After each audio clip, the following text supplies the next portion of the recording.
Now, religious knowledge is what you and I have intellectually. Pruthak bhava. Everything alag, separate. To yajnanam, nana bhavan pruthak vidhan. Endless varieties. Each one separate from the other. Veti sarveshu bhuteshu.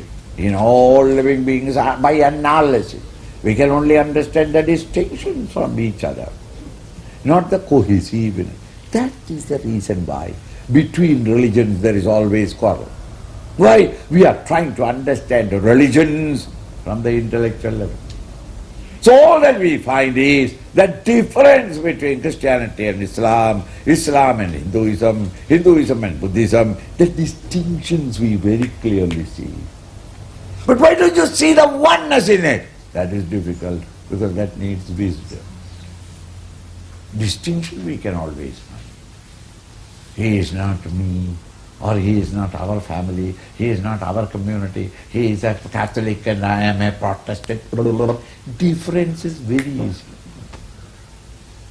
But to recognize the oneness, that in all religion the fundamental eternal reality is the seeking in all religion.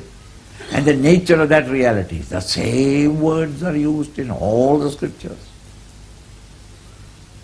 What does it matter? They call it as church and you call it as temple. The Buddhists call it as Buddha Vihar. And yet another one calls by another name, mosque. So the words are different. The structure is different according to the climatic conditions. Okay?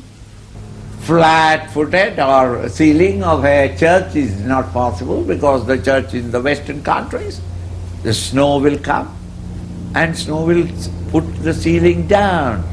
So it must be very slopy, so that the snow, as soon as it is come up to a certain extent, it must slip down and fall away. So the nature of the structure of all churches must be of steeple, it's called steeple roofs. In India, especially in South India, very little rain, lot of heat, it can afford to be flat. The water will drain away. It's only rain, not snow. In Kerala again, heavy rains, like in Far East, and therefore the structure in that whole area, Far East up to Kerala, is steep, roof. China, same thing. Both the monsoons they have got, and there again, steep.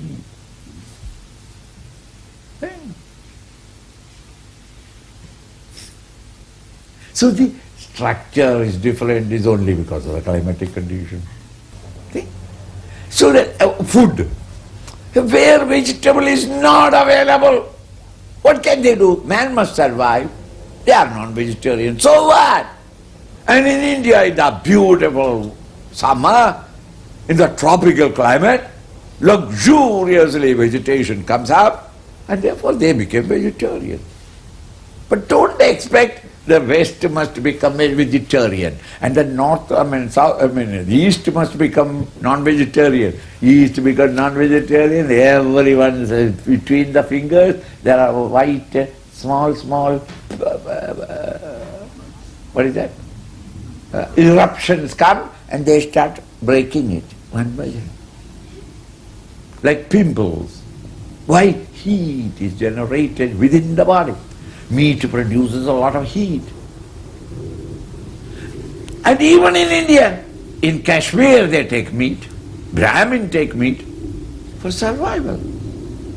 There's nothing wrong. So these are not fundamentals of any religion. What food you eat, how you eat, with a hand or with a stick. So then it all depends upon the climatic condition, your health condition, etc. These are not fundamentals of any religion. So then, yes, the intellect can understand only the analyze and understand the plurality, not the oneness.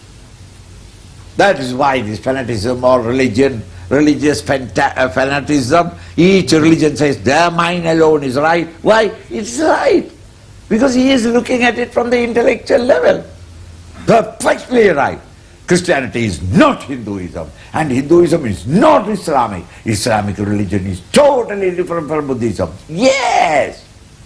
But you are looking at it only through the intellect. Rise above the intellect and the wisdom, you understand the goal, the paths that he has advised, the techniques and the truth, the scientific basis of the techniques that they have advised. When you analyze, you find that it is all the same. Thus it needs wisdom to understand the oneness. The one world, one religion, you can say it by loudly, by mouth. But unless the people grow up into a state of wisdom, not mere knowledge, then alone you can appreciate and accept in the world one religion or one world concept.